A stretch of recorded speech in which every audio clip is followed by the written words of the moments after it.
오늘도 좋은 하루 되세요.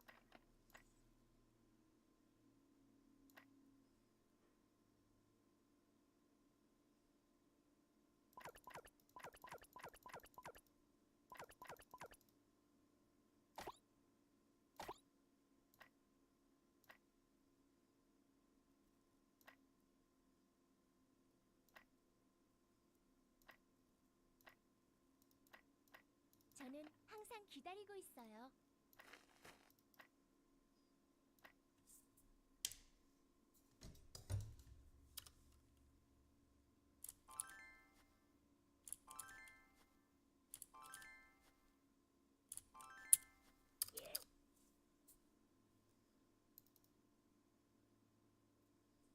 저는 항상 기다리고 있어요.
조금조차 두려워하지 않는 마음이 느껴져요.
저는 항상 기다리고 있어요.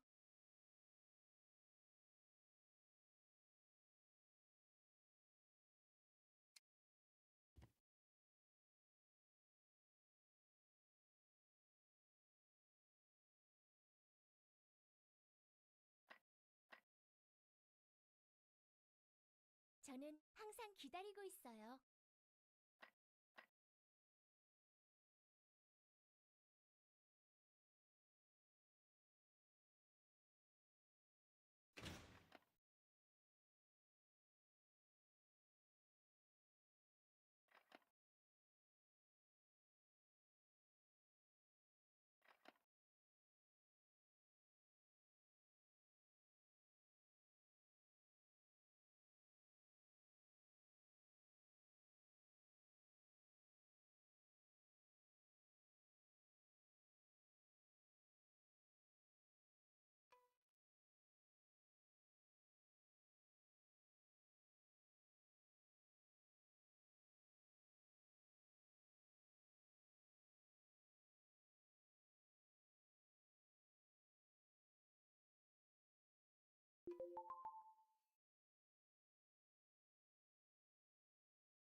時が一番楽しい。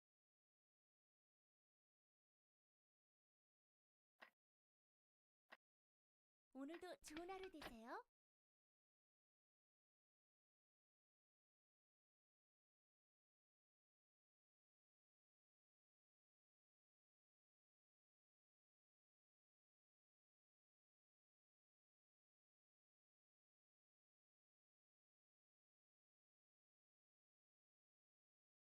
저는 항상 기다리고 있어요.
나? 나한테 볼 일 있냐?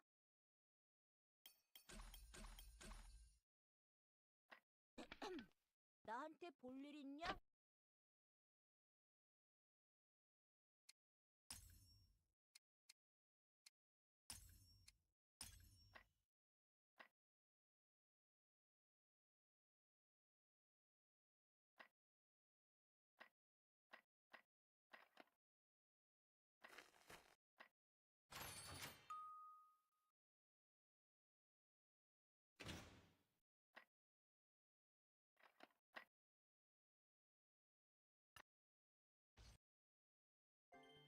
정확하게 맞물리는 톱니바퀴. 뭐 필요한 거 있어? 그게 말만 해. 공방이지.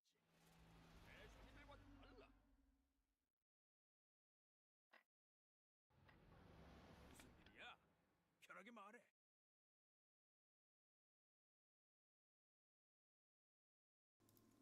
Hello.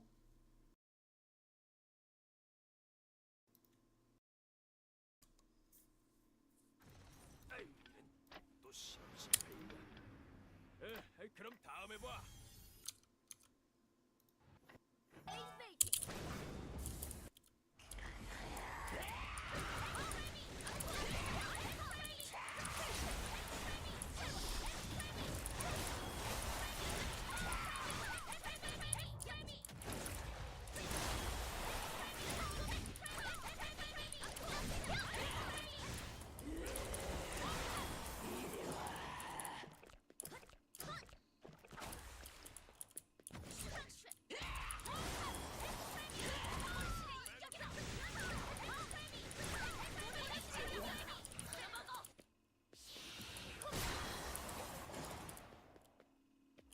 범시야.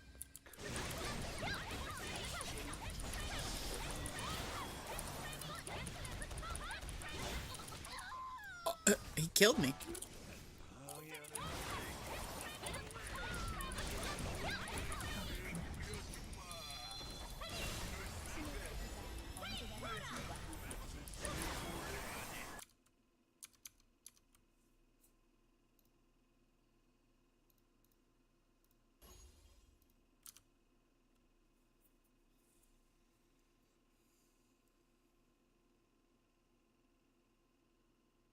And why do you think you're a bad person?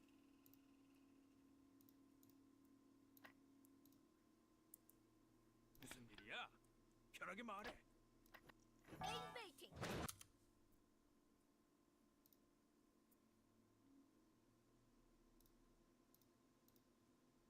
Listen, okay, I guarantee any of the shit that you've thought in regards to like I am a bad person has also crossed my mind. So it doesn't matter how stupid it is, or if you like made a really really really bad mistake, or like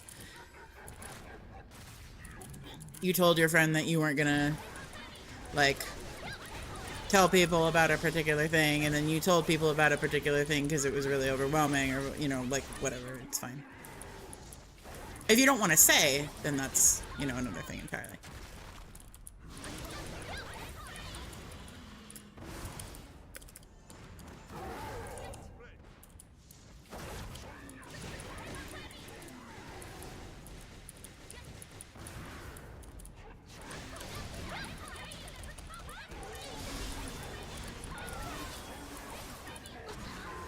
Oh, he killed me.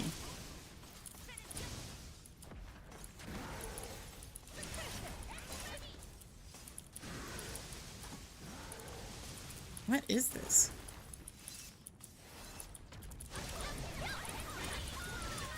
None of these. Oh, he's doing Skaza's mechanic. Whoa.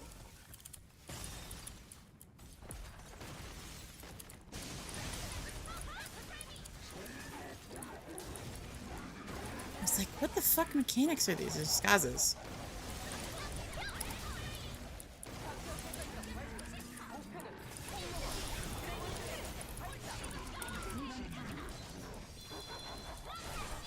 My enemy is me. Okay, well, take your time. Like, I'm not going anywhere.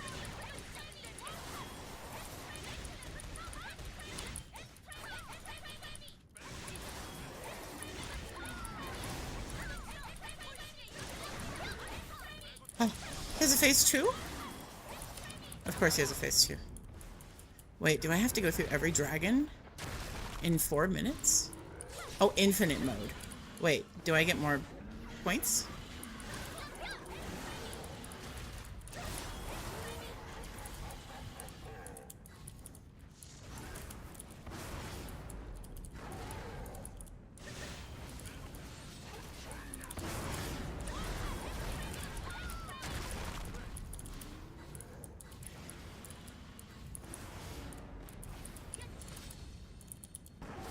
This gimmick is crazy.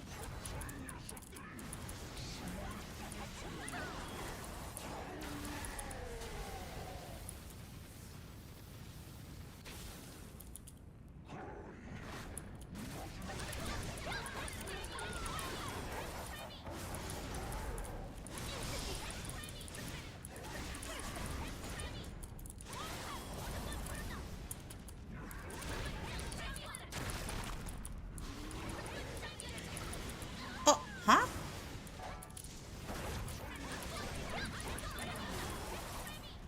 Oh.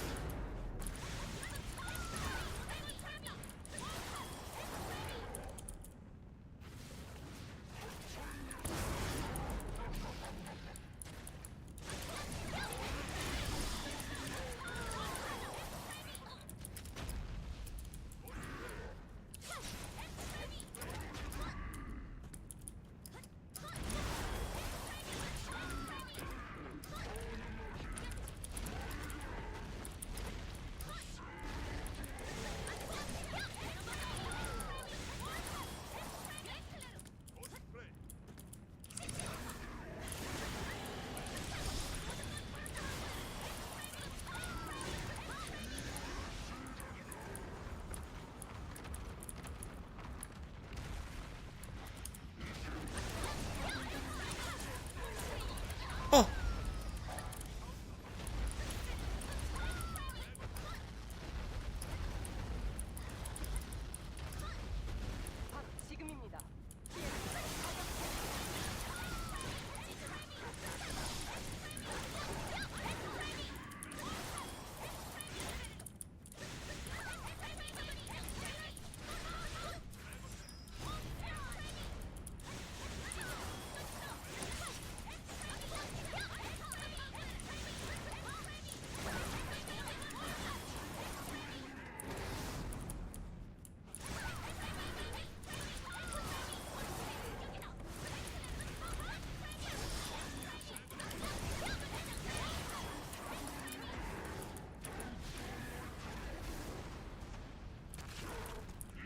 Oh.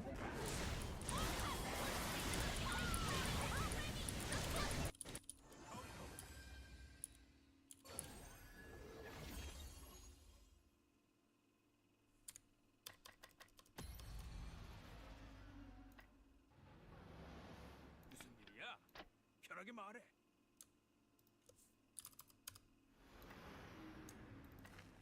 벌써 가려고? 내 이야기는 이제 시작인데. 오늘도 좋은 하루 되세요.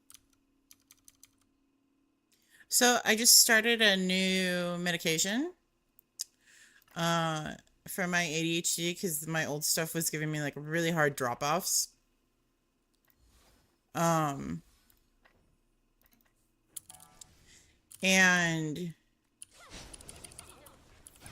so far so good.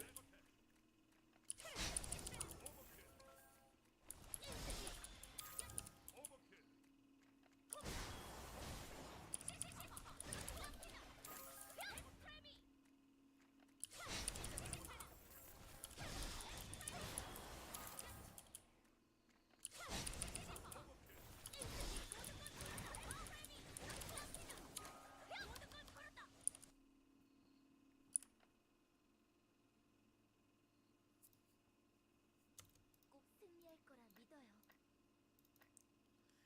当てる守ら尽きる勇気を結晶が奇跡なんだ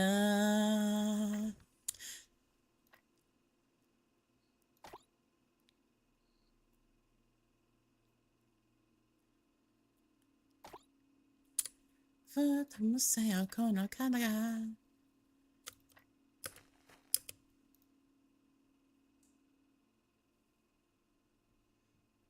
Okay. What do you mind? Do you like feel up to sharing what you're like thinking about?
So what made you like?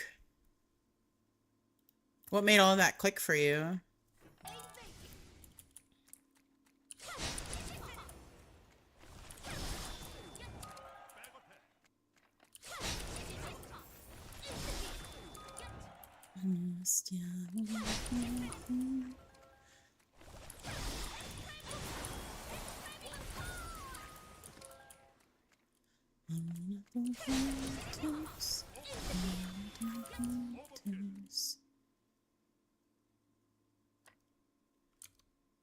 Okay.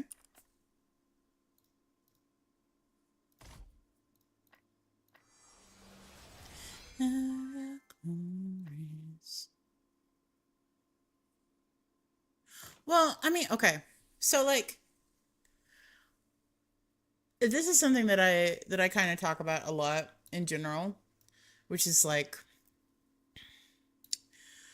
people okay, one of the reasons that people in the US and the people in Canada and the people in like the UK have they're able to like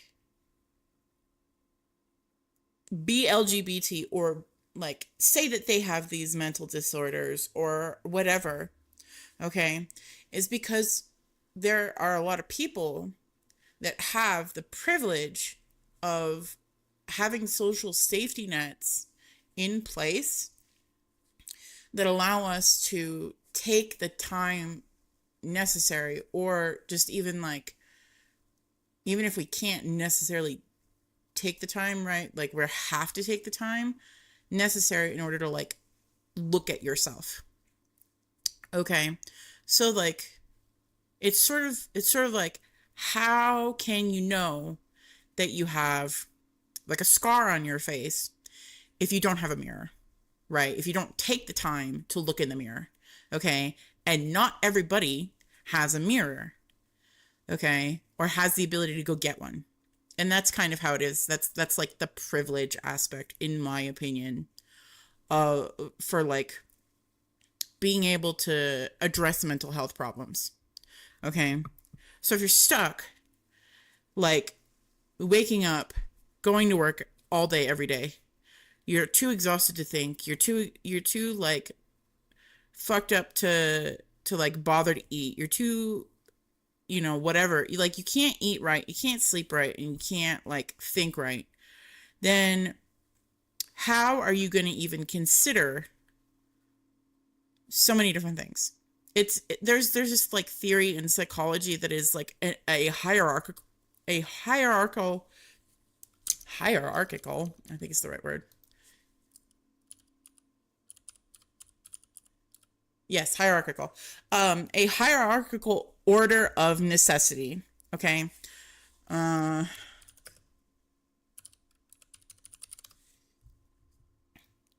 let me actually pull this up. Pull this up.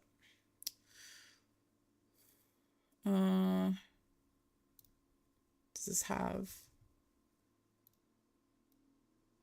Okay, it does. Perfect. Okay. Let me minimize that. Okay. So this is like what I'm talking about. So for like a lot of people, yeah, I figured, because it's probably not a word. It's a very niche word. Hierarchy is like the basic word of that. So like the basic shit, you need this in order to like continue to breathe. Okay. You need to be able to breathe. You need to be able to drink water. You need food. You need a place that is safe for you to sleep. Okay. The next thing is like, you need to not worry about being killed. You need to not be like super duper sick, as in like physically sick. Okay. You need to not be concerned about like let's say you're like living with someone. Okay. You need to not be concerned about them like traumatizing you. You know, you need to be able to afford stuff. Okay. It is somewhere within this tier and this tier, right? I think is where most people exist. It's like something is like not correct for most people in the world. Okay. That like fucks with their ability to get to here, which is like looking at yourself, or I suppose it's like, it's probably like esteem. This doesn't, there's a lot that this doesn't cover. Okay. So this is not like the end all be all, but what it does is it gives you like a little template. Basically, if you're down here, you don't have a lot of the privilege required in order to like look inward and look at yourself. Okay. And so if you have bad behavior, and obviously I'm not a psychiatrist, I'm not a therapist, I'm not licensed anyway. Okay. Anyway. So I'm just an armchair therapist. If you can't do this, then you're not going to be able to like really get here. In theory, Okay. Okay. Then yeah. Then absolutely. Like, in my opinion, all three of these are kind of on the same tier. So if I were to like,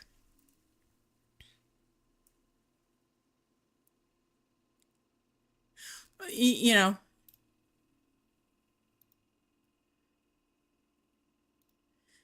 if I were to do this myself, okay, right? It would be like physiological needs, safety, and then all of these would sort of like be on the same tier, in my opinion.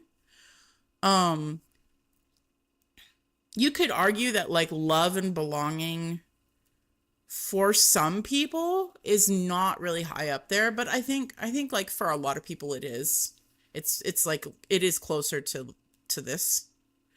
It just depends on the person. And so like it doesn't surprise me that in the fact that you are taking a step back from work, in the fact that you are like self-isolating, you have time to think about yourself. And you have time to think about, why does this happen to me? Why am I acting this way? Why do I have anxiety? Like, do I have anxiety?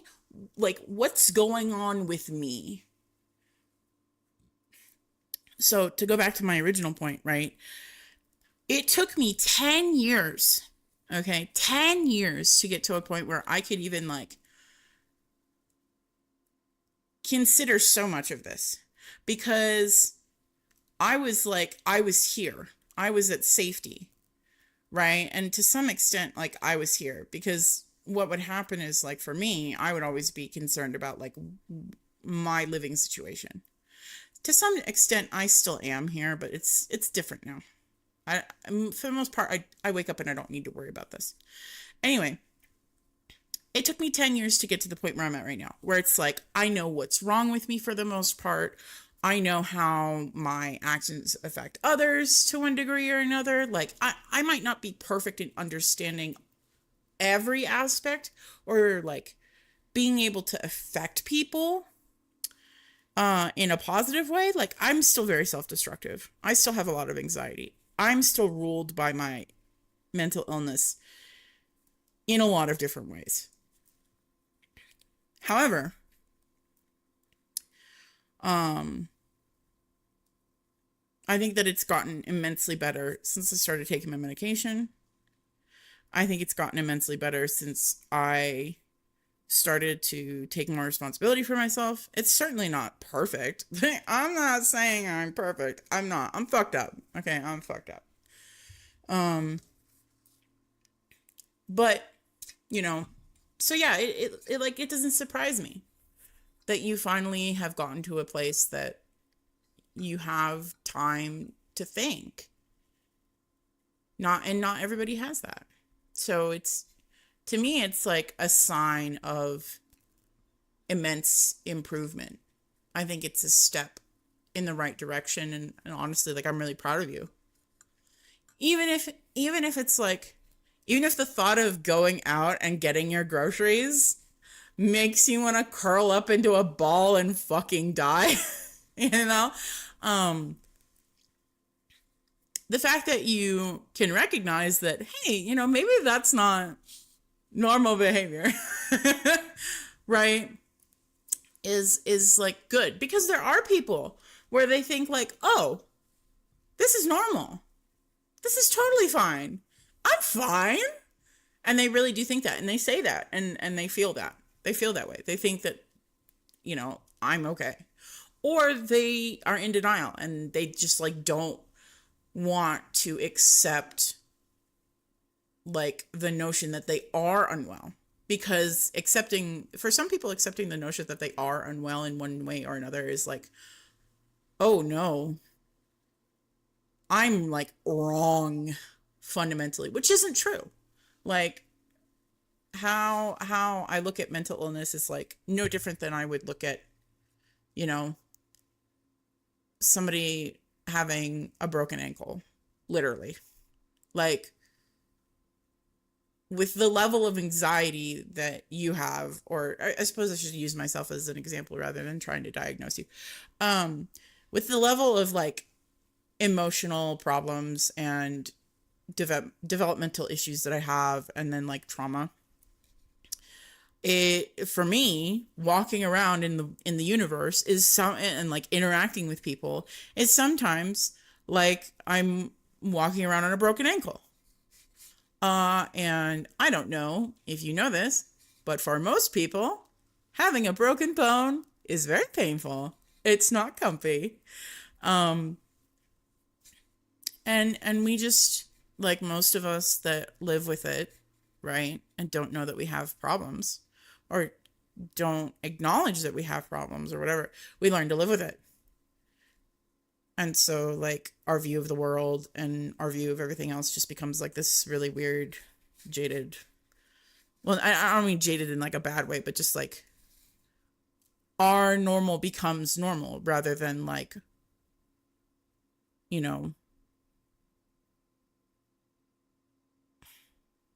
the potential that we could have, I suppose, where it's like, when I think of myself and I think of my situation, I'm like, oh my God, you know, there's so many different times where I find myself going like, I can go to work. And then I remember all the times that I have worked and I'm like, actually, wait, like I have problems and I need to like be really careful about how I approach this, because if I just go in it and I re-traumatize myself by having a job and I'm not necessarily not ready, but like not prepared, it's going to be really problematic for me and it's going to create more problems. So it's like, I don't know, just like how you would wrap a bandage before, you know, you go walking around out in society, because it's like, oh, I could get more sick. It's kind of the same thing, you know, just like how you'd take antibiotics if you like have an infection, you know, you would take medication for ADHD or anxiety or what have you.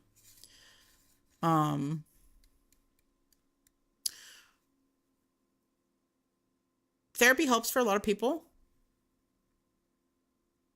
Therapy did not help for me. But that's just because I have spent so much time like working on myself. I got into the therapist's office and was really hopeful. And then the sessions went on and on and on, and I was like, I'm not getting anything out of this. And so, honestly, like, not, ironically, like, not getting anything out of therapy helped me in a weird way. Like, that in and of itself is what helped me from therapy, was because like, oh, I'm on the right track. You know, I'm doing the things that I need to be doing. I'm working on myself in the right way. I'm using the techniques that I need to be using. I just need to like do it better. So, and like pay more attention to myself. I need to like look at myself more. So, but yeah.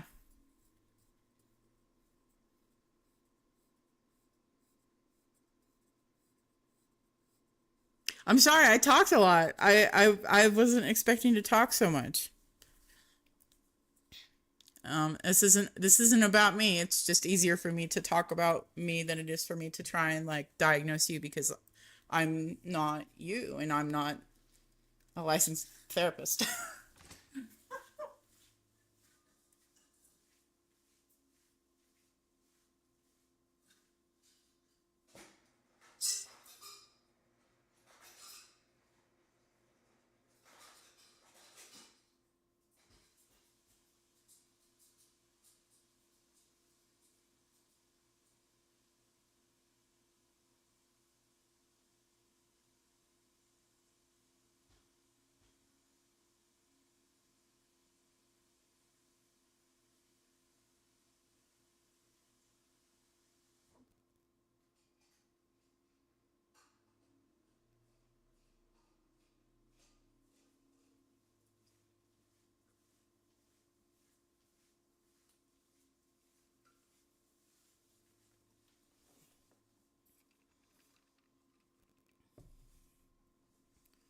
There's like, I don't know, there's so many really crazy, yeah, and no problem, by the way.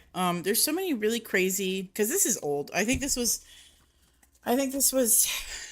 developed by, yeah, Maslow's hierarchy of needs. Okay. So there's like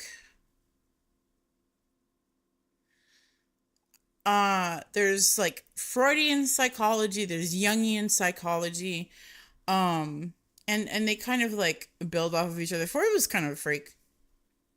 Um, Sigmund Freud, um, or at least like to what I understand, Freud was a freak. He like had this weird obsession with like sexualizing your parents, which is super weird. But what that sort of like did is it opened the door for people to explore how our experience in childhood affects our lifelong experience. Okay, so it's like maybe if you lost your dog as a child and your parent told you to just get over it and were really harsh to you, you might end up never wanting a pet again because, you know, you are so traumatized and fucked up by that experience that it makes you have a panic attack every time you think about it. Okay. And then there's like,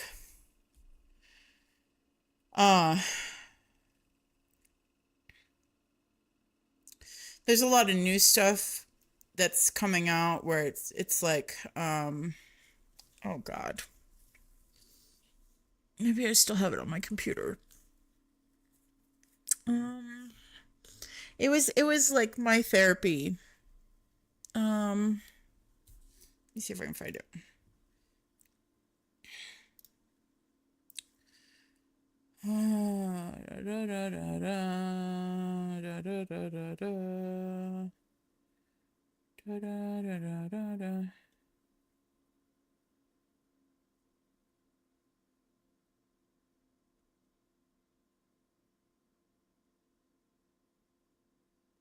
No, I do not have it. Uh, Dialectic behavioral therapy. There we go. That's what it was. DBT. There's like this thing to do with DBT, which is like the basics of that is like self-reflection and taking responsibility for your mental illness is like the positives of DBT. And all that amounts to, right, is everything that you're, well, not everything, but it's like, it's sort of like more communication with people, stating your expectations clearly, asking for clarification, you know, doing like anxiety attack related practices like you know, focused breathing, you know, refocusing your attention onto other things. There's like a technique for anxiety attacks or panic attacks where it's like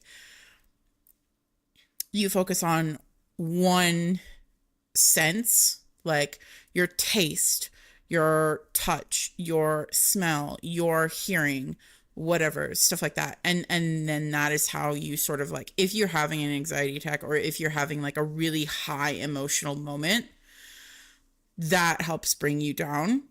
And like recognizing those high emotions and learning how to control them better. Basically, it's like for people who don't know how to cope with their emotions, it helps them control themselves better, is what I understood it to be. Okay. There's a lot of stuff in like with DBT that is really good. So like that's one aspect, right? Where it's like basically taking the idea of like, I can't control anybody else around me. I can only control myself. And that is like the core principle to that type of therapy. There's like cognitive behavioral therapy, which is like reframing the thoughts in your head. It's like, Janet said my shirt looked green today, and I really didn't like that because Janet's a stupid fucking hoe and she deserves to die. It's like, no. Janet just said your shirt was green. It's okay. It's not that deep. And so, like, there's basically, it's like, my personal understanding of therapy and psychology is like understanding yourself, understanding how yourself interacts with the world around you, and understanding how other people affect you. Okay. And if you can kind of, with medication and therapy and technique, like, navigate through those three things, then you can find success.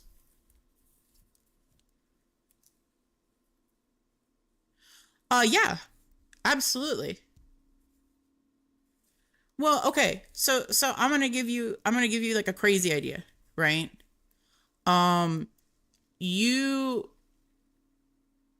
Your life, you do not have to be providing a service for your existence in this world to be valuable.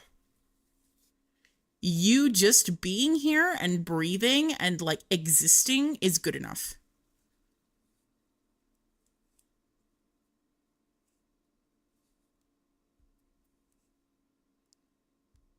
Like on like a fundamental emotional level, it is. Like, you just being here is good enough.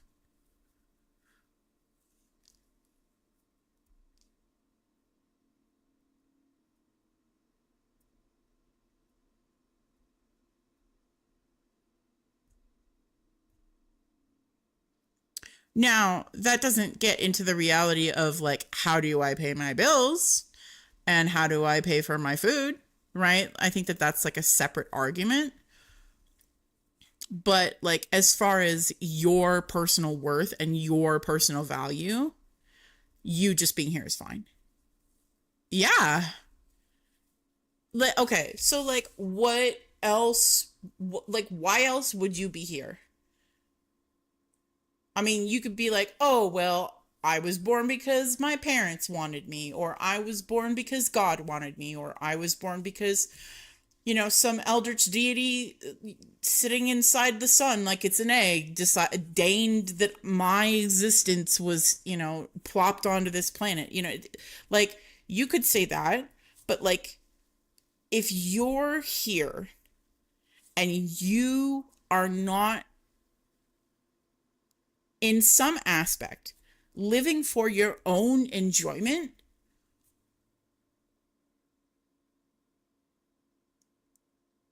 I think that that is a miserable experience.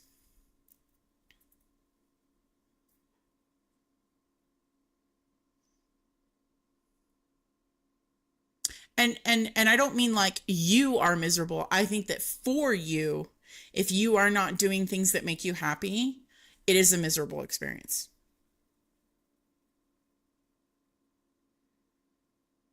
Everybody should be able to do the things that they love, provided they are not causing harm to others.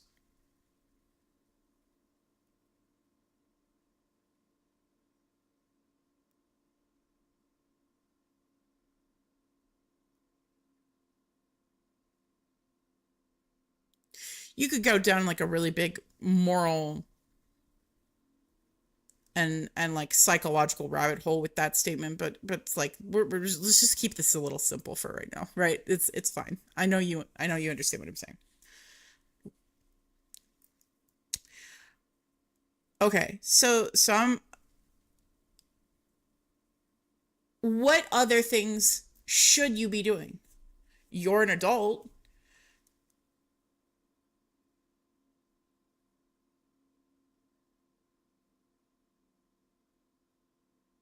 In theory, nobody else, like, is sitting there holding a gun to your head and saying like, Glub, you have to save the world and cure cancer and end world hunger and, you know, develop time travel. You know, like nobody's saying that, right? You are one person. Okay. You're one person.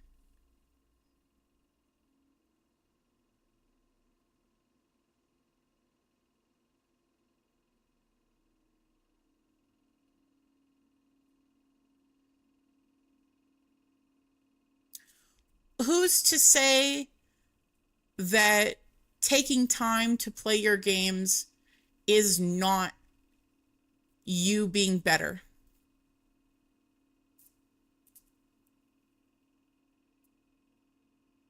Who's to say that you sleeping for 10 more minutes is not you being better?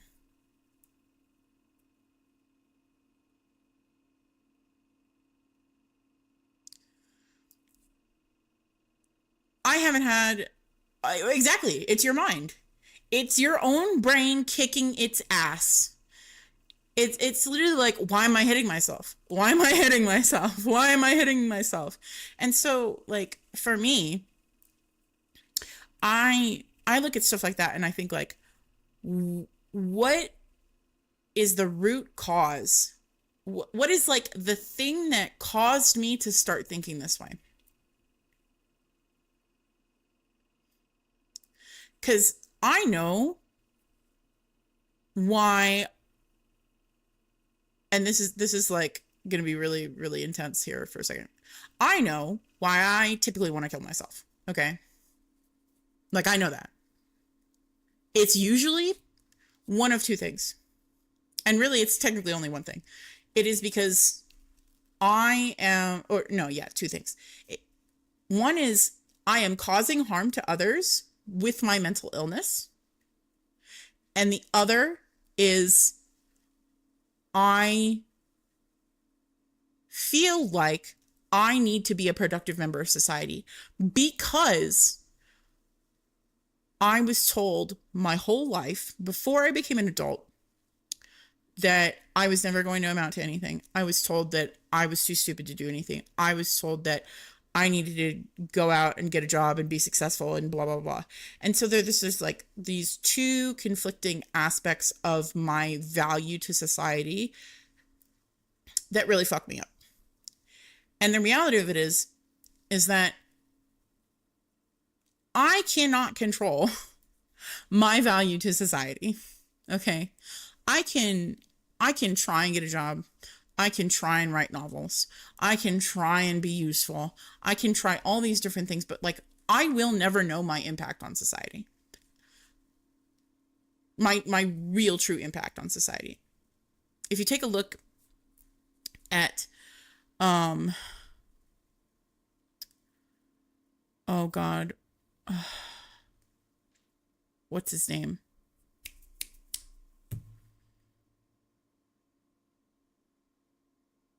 I'm trying to remember what his name is.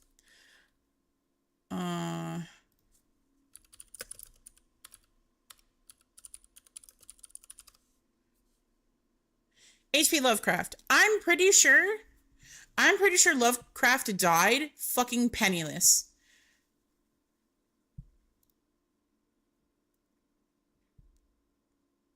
I don't know why I'm thinking like that.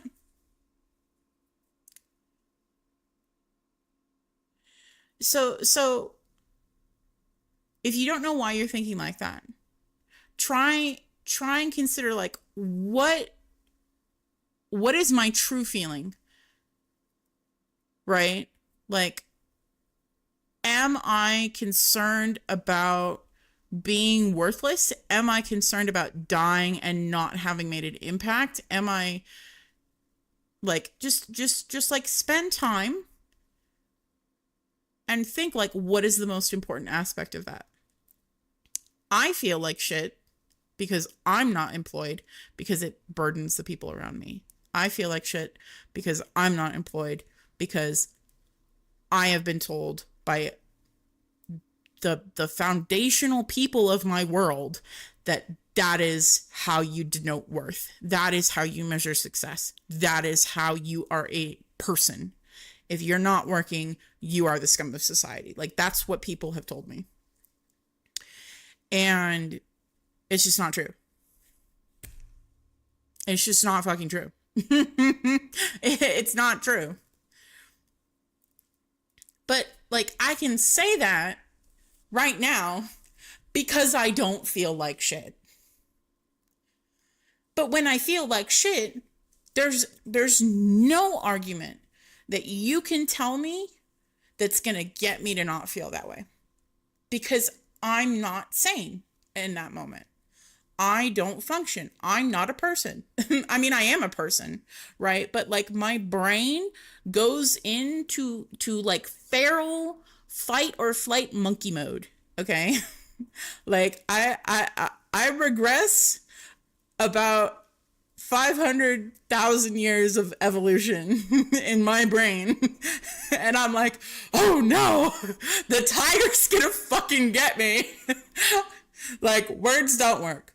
Really, genuinely, like, words don't work at that point. And so, like, when I am sane, when I am safe, when I am in a place to consent, right? Like, I have to work really hard to like get this into my head so that when somebody says it to me, I'm like, I need to listen at least a little bit, you know? Or if that doesn't work, then I have to like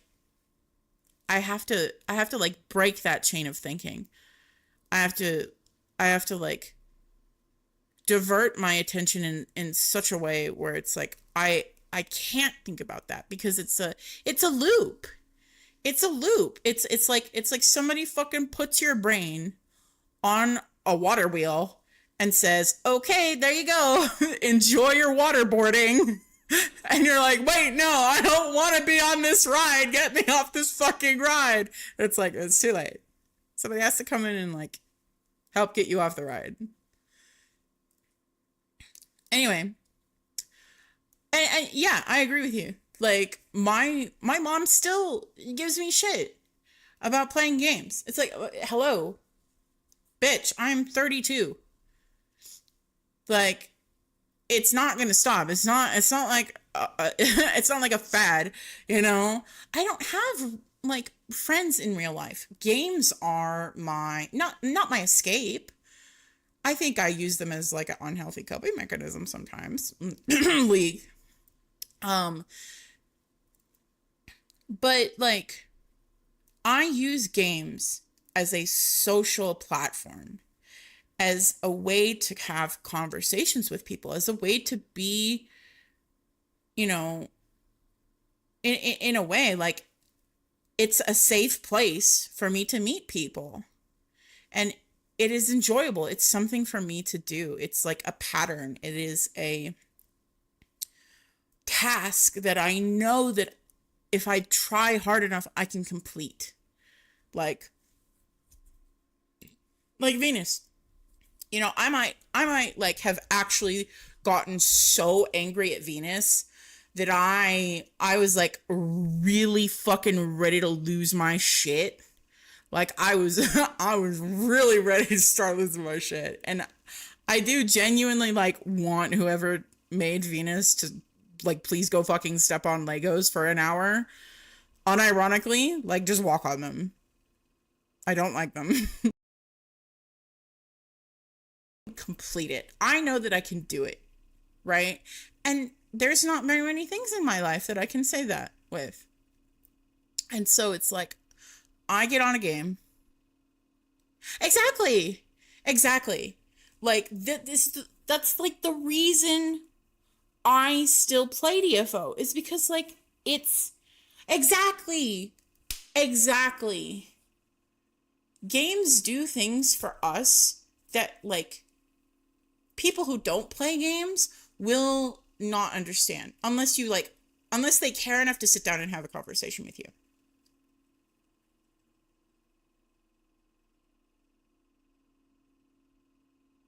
And so why should you feel guilty for using games as a way to meet people, as using games as a way to experience something that you wouldn't otherwise do. Like, the person that is in my life right now that I love, I would not have met if I didn't play games. I would not have met them because I don't live in Brazil. I don't. It's a different place. It's a different culture, different language. Like, there's so many different barriers. But by games being in English, and by DFO being a global title, and by us being able to be in a party, I was able to meet this person. That just wouldn't have happened otherwise. It's just not a reality. No. We're not like together, but it is the person I affectionately call him the person I like because we're not official. So it's like these, you should never, and obviously, like, of course I can say that, you should never feel guilty, but like, try hard not to beat yourself up about loving something that's so important to you. I like him, he likes me. It's just not, we're not pen and paper right now. It's fine. Anyway. But yeah, like, if you love something, love it. Enjoy it. Be proud of it. There's genuinely, like, no shame in stuff like that. Again, provided you're not hurting people. That's like the big asterisk to that statement. It's like, are you hurting people by doing the things that you love? Well, then there you go. Are you hurting yourself? That's up for you to decide. Like, anybody could argue. Like, if you look at me, anybody could be like, oh, Amir, you play DFO or you play games like all day, every day, you're hurting people. But it's like, again, when I am safe, sane, and consenting, is it a good cry? I hope so.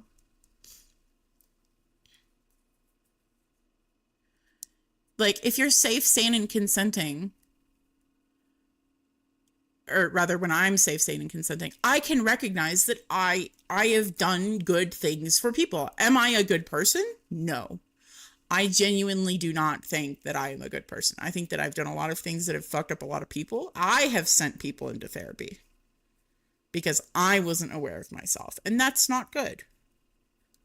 I've hurt people with my mental illness, and that's not good. But I also recognize that, like, through all of that, I can sit here and be like, this is my journey, and I hope that it helps you. I also know that I've helped people, realize that they're trans or that they are gay or that, talking with them and realizing more about themselves. Like, by being able to sit here and play these video games, I have done some sort of good in the world. And that's like a thing that I can say. Is it perfect? No. Nobody's perfect. But, like, I will never be ashamed of playing games. I'm never going to be ashamed for dedicating so much of my time to playing games. The only thing that, like, I think that I still struggle with is the fact that, like, I'm still not independent. I wish I had a better balance and that I could afford my life that I want to live.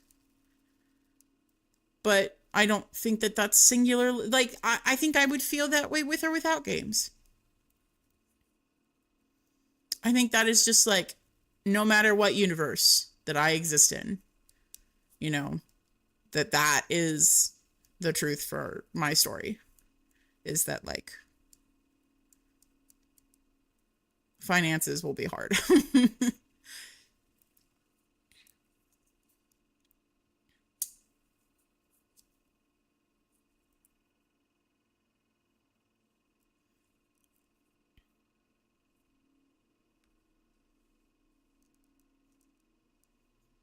Yeah, no problem.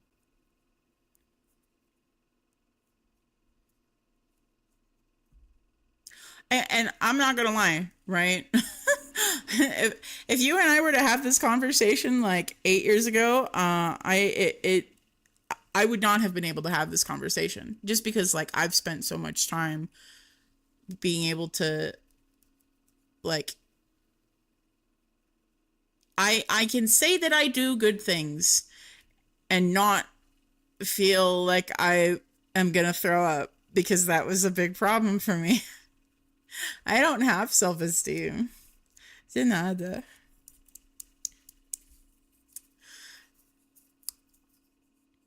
You know, like I can say things like, "Oh, I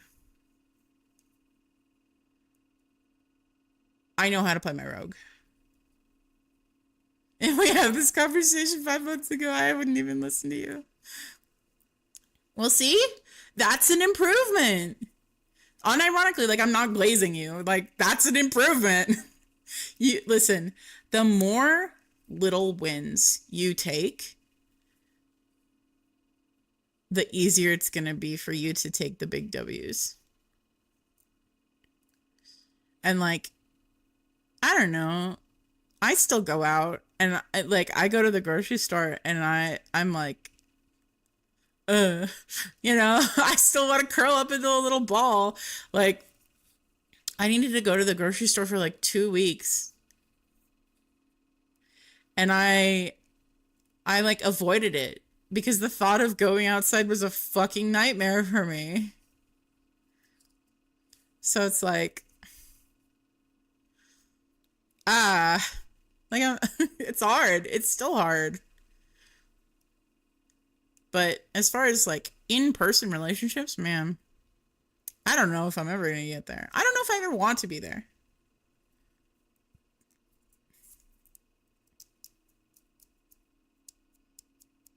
Just because it's like,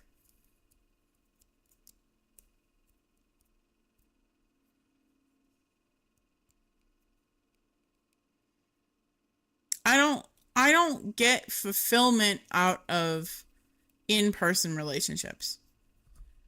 There's so much like social etiquette, and there's so much weirdness, and like, where do I rest my eyes? How do I look today? Do I smell all right?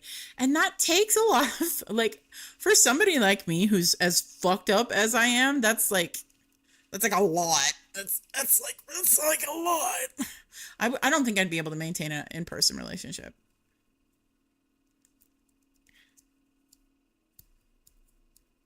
I just, yeah. And by that I mean, like, I meet them in person and I have to go out to see them in order to interact with them. You know, if it was like, oh hey, yeah, we met and then we play a video game together and then we talk on Discord, blah blah blah blah blah. You know, I think that that's something that I could do. And then like on occasion we go see each other. You know, that's something that I might be able to do. But as far as like, we meet at a book club and I have to go to that book club every week in order to see this, but it ain't fucking happening. It's not happening.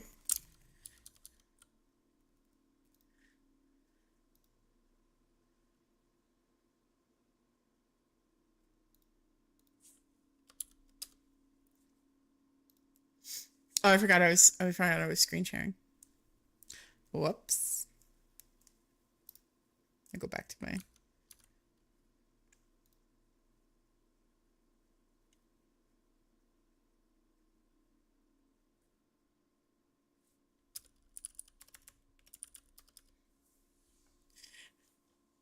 It wouldn't be the first time. Ha. But yeah.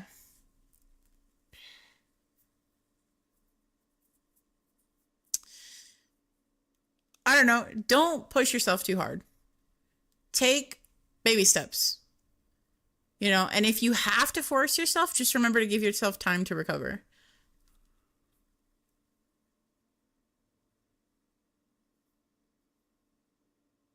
Like my friend Ryan, I won't go too much into his story, but like he was severely traumatized, right? And to the point where like he's got so much built up everything. And the one of the biggest problems that he has is that he doesn't give himself time to decompress.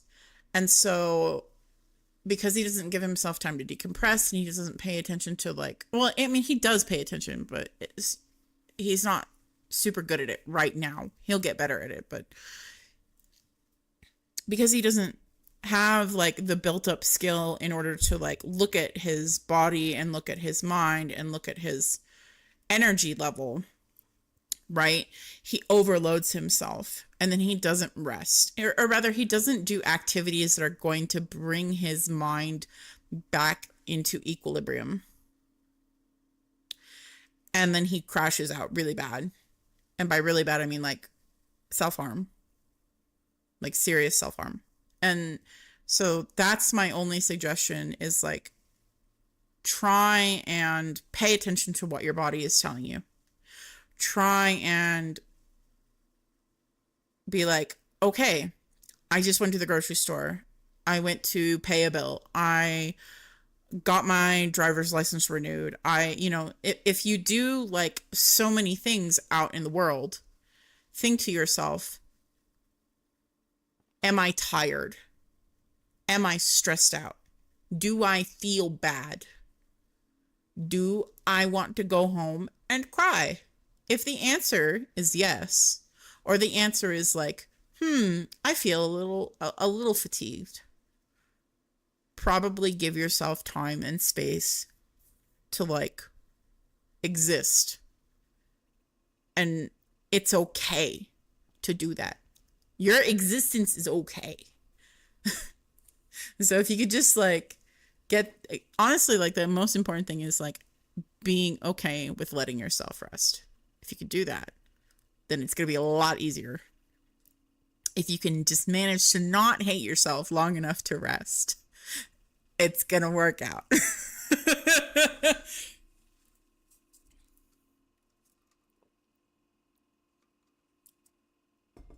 Like I told Legant the other day, I had a friend that passed away very recently. And I had never had anybody in my life that was close to me, that was important to me, pass away. And I immediately knew that a lot of shit was going to happen in my brain and in my body that I had never experienced before. And so I needed to like be honest with the people that I love. And I needed to be honest with myself and be like, I am probably not going to be okay. And I just need to communicate and be aware of that. And I had a crash out, like really bad. And I wanted to take myself out. And I was like, and not because my friend passed, but because I was so emotionally overloaded by that and by other things. Like that, their passing drained my emotional capacity and my mental capacity and my physical capacity so much that I ended up wanting to be like, what do you say we go on a hot rod ride with death? He's in the passenger side seat. Let's go. And, I need to be like, wait, hold on. I'm only like this because I feel like shit and not because I should die. which is like pretty important. I don't know. It was like easier for me to go through because I understood that, because I looked at myself and I like sort of prepared. I don't think that it was necessarily any easier for anybody else around me. Certainly. Because I told the person that I was like, hey, I'm emotionally constipated. And he was like, no. Oh no. And I was like, I can't prevent this. I'm sorry. And then I fucking freaked out the next day.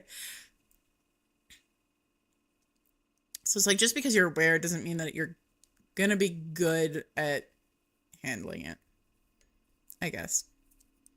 Which shouldn't deter you. It's just like, I don't know. Again, just don't be an asshole to yourself. But yeah.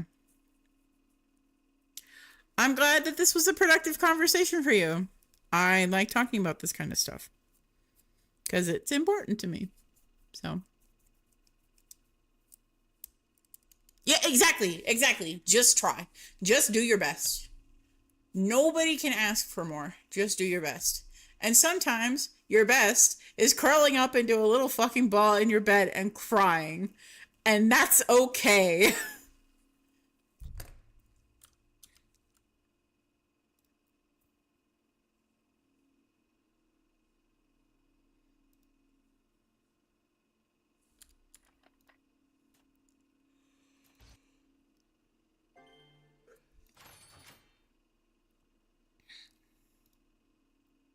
I only have time to talk with you because I have managed to recognize that this is something that's important for me. As in, like, doing what I'm doing right now, streaming, turning my stream on, and getting on at fuck o'clock in the morning because my bipolar said, time to wake up. It is good to cry. I'm glad that you're crying. Because, well, hold on. I'm happy that you're letting yourself cry. There we go.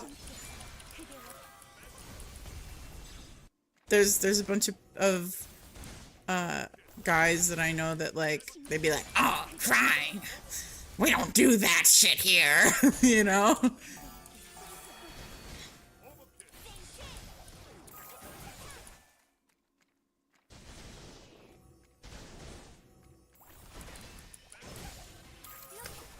I had this conversation with the person that I like, where I was like, I'm so envious of your ability to just handle shit and not feel the need to, like, puke all your emotional problems out to anybody. And he was like, yeah, but the way that you do it is better. And I was like, what do you mean? He's like, it's better. And I was like,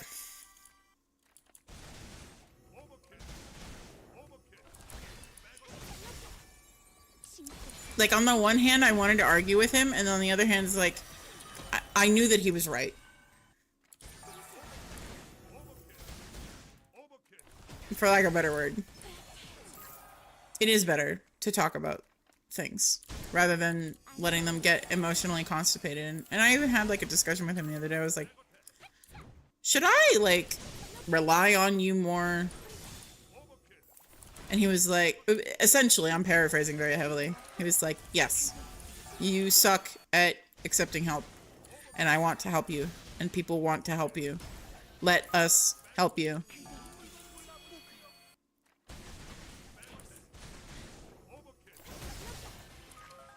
I think that is really hard for me. Because I have tried to do that in the past.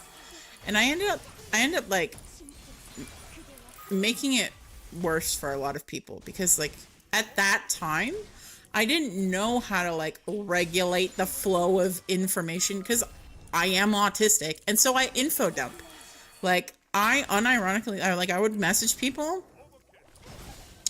at 4 a.m. in the morning because I wanted to, like, go take a sleigh ride in Satan's pickup truck, right? And I would literally like leave them unironically like several thousand word essays about why it would be better if I was not here. And what that was is me wanting companionship. And what that wasn't was me doing it in a way that was, you know, functional for everybody, including myself. And so I ruined a lot of relationships like that.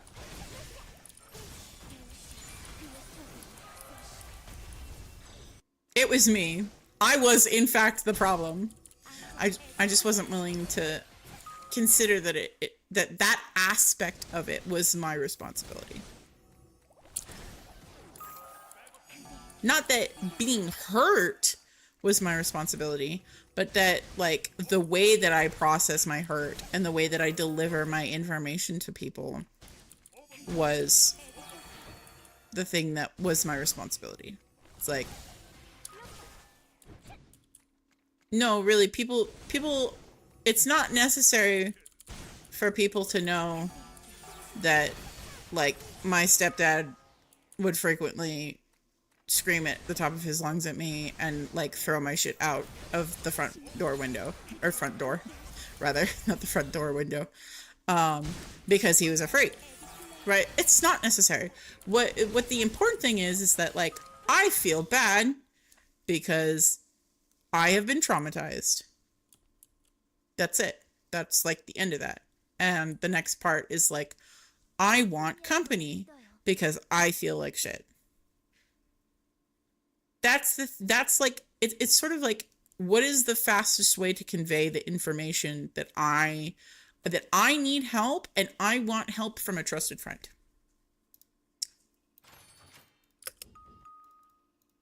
Instead of like debating the cosmic reason as to why I was put on this earth at this time and what is my purpose and why is my dog's fur brown? Yes, hello. Hello, baby. Are you a good dog? You have no concept of depression because you're a dog and you just live and you're happy. Happy almost all the time. You're happy right now because I'm petting you. Yes. Yes. Yes. Yes, I love you.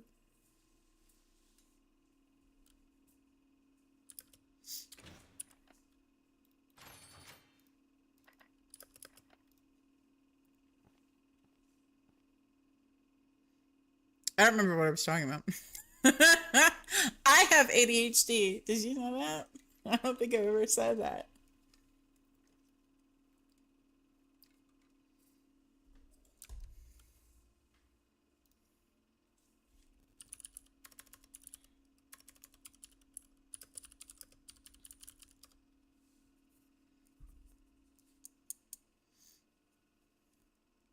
Honestly, I guess just to like cap off the general discussion, I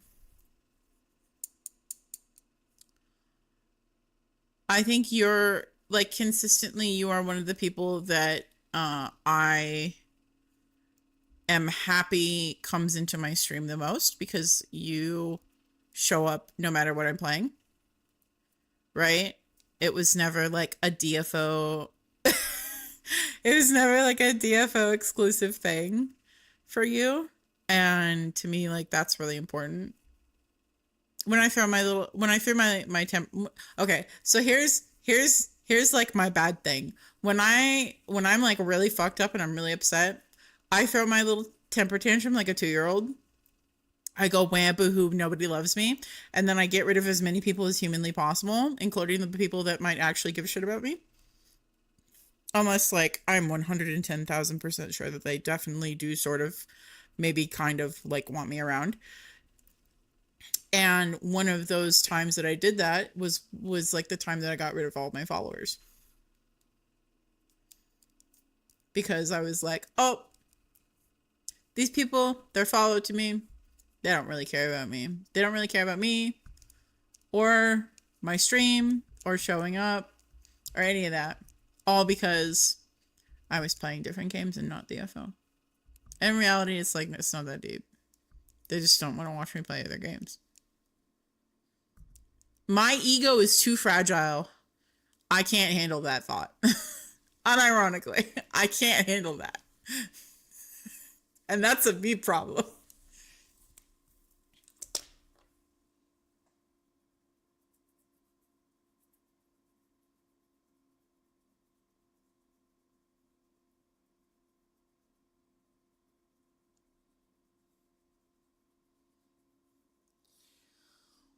We all have an ego. So okay, hold on. Rabbit hole. It's time for a rabbit hole.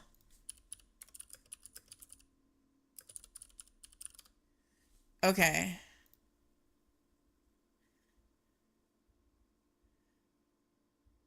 I'm literally a flat paper. Okay. However, we're going to talk about a psychoanalytic theory. Okay. So I'm just going to read this to you. The id, ego, and superego are three distinct interacting agents in the psychic apparatus outlined in Sigmund Freud's structural model of the psyche. The three agents are theoretical constructs that Freud employed to describe the basic structure of mental life as it was encountered in a psychoanalytic practice. Freud used the German terms, I'm not going to say that out loud because I don't speak German, which literally translates to the it, I, and over I. The Latin terms id, ego, and superego were chosen by his original translators and have remained in use. Okay. So these are really complicated.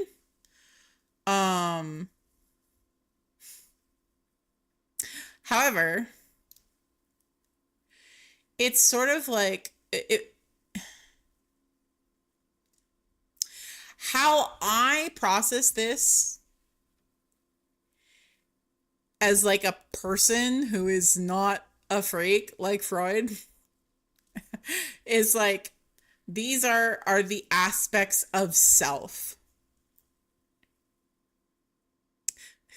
I can simplify it. That's what I'm doing. It's like, these are the aspects of self. It's like, so there is the ego, which is like, the ego that Freud is talking about is different from like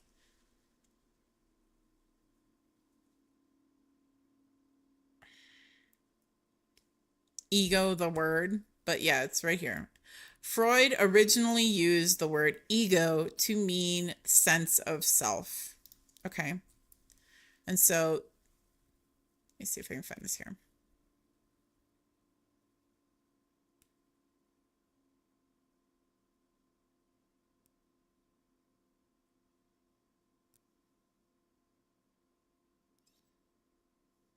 Okay. So, as far as I'm remembering, and the reason I'm referencing Wiki here is because I actually did take a psych class and it talked about this.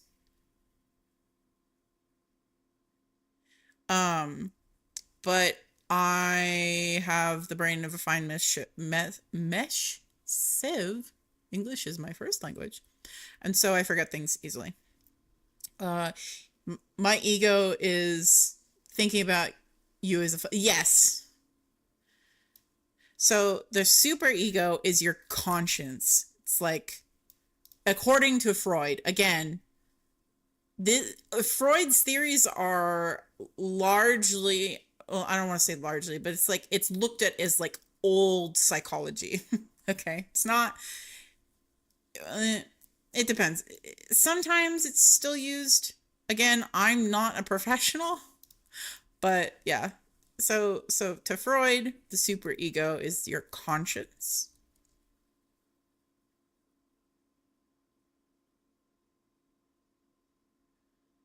Let's see.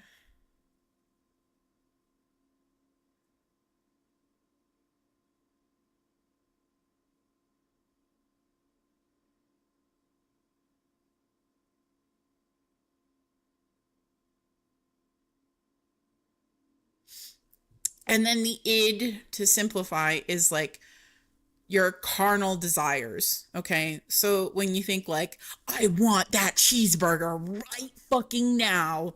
Okay. Right. It's like, in theory, your id, that is your id speaking. Whereas like your super ego is like, well, do we really need that cheeseburger? And then your ego is like, I mean, I'm kind of hungry right now. We could have a cheeseburger, right? It's sort of like all of this internal dialogue that you have with yourself. I'm stripping this concept intensely because Freud is a freak and he just assumes that everything revolves around sex. He's a freak. Yeah. Psychology is weird. Anyway, so you do have an ego, according to Freud. Just not necessarily the one that you think. But on the topic of like reality and not Freud, and not like actually, which is what I just did to you. I actually you. I apologize.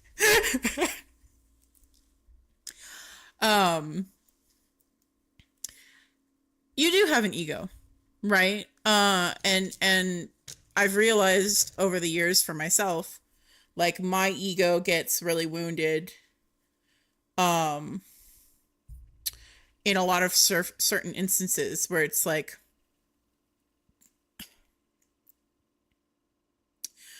I think my ego gets wounded the most when I think that I am going about something the correct way or like the right way or like I'm doing right by someone and then realize that I'm just doing something. Why I have a post in my browser history named NSFW? I don't know. Let's find out.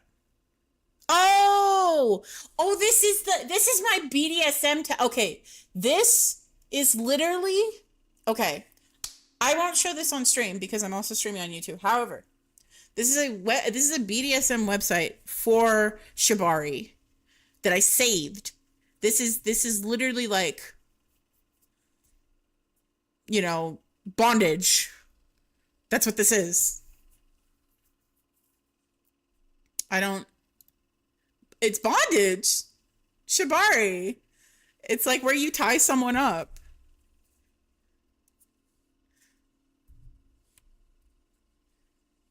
Yeah. Listen, I don't bookmark porn. Okay. I'm way classier than that.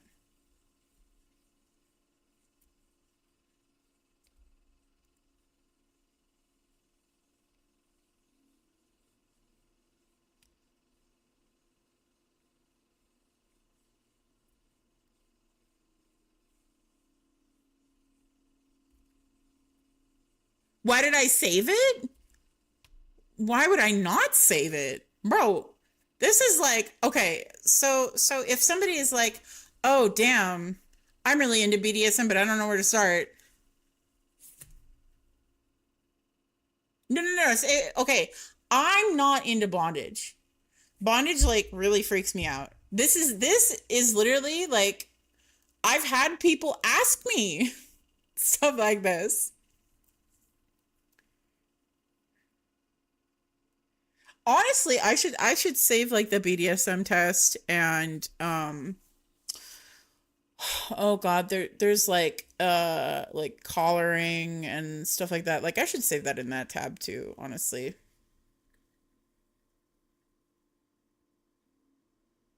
Now that I think about it.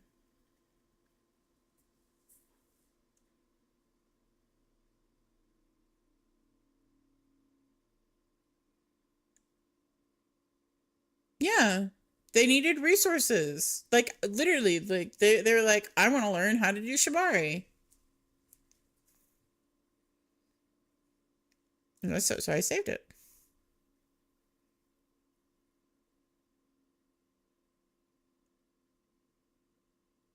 I have never performed Shibari on someone. Just because I was like, that's not my thing. No. I genuinely, bro, if I was willing to open this tab on stream live, I would not be a coward and be like, oh no, that's not me. Ha ha ha ha. That's for somebody else. Like, no, really, genuinely. What do you mean you get it? What's there to get it? What's there to get? I feel like you're fucking with me right now, bro. Bro.